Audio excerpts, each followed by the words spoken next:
The final goal is to eradicate humanity as we know it. Once you understand the final destination, it becomes much easier to look back and identify the psychological conditioning, the biological tampering, the cultural grooming, and the educational prepping that we have been subjected to for decades in preparation to making us accept a post-human future.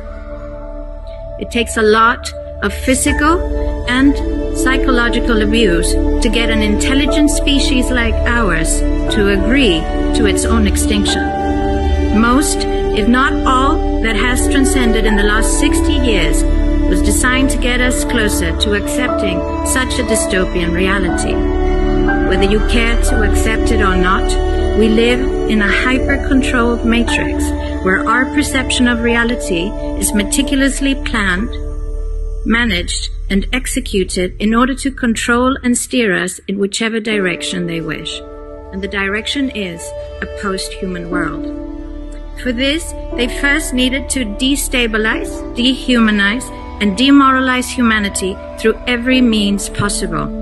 The destruction of the nuclear family, children being indoctrinated by the state, abortion, the eradication of God and spirituality from education, life in megacities and away from nature, toxic food, air and water, social media, replacing real human connection and interaction, engineered financial crisis and taxation, endless wars and massive migration, stress, anxiety, depression, drugs and alcohol, constant fear-mongering, moral relativism as the new religion, and I could go on and on about how humanity has been influenced and forced to move away from all the things that give us strength, security, purpose, and meaning.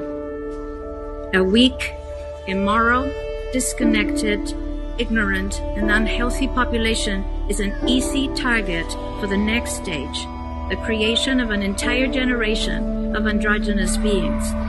Masculinity is under attack psychologically, culturally, and biologically.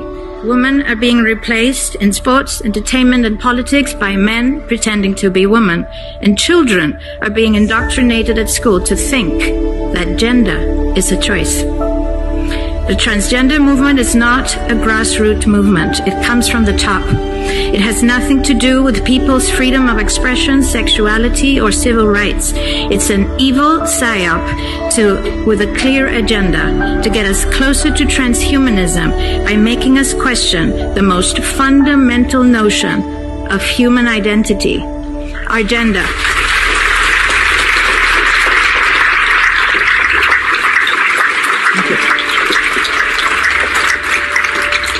If you don't know who you are, if you already identify as a hybrid between a man and a woman, you will be easily convinced to become a hybrid between human and machine.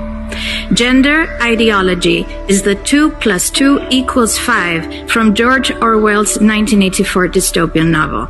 It's the final test to see whether we will follow the most absurd party line towards our own extinction. But 2 + 2 = 4. And no matter how you choose to dress, call yourself, or change your physique, will not change that. The sad reality, though, is that in the gaslighting process to get us closer to a post-human future, they have mentally and physically harmed an increasing number of children and young people, and it's only getting worse. This must be stopped.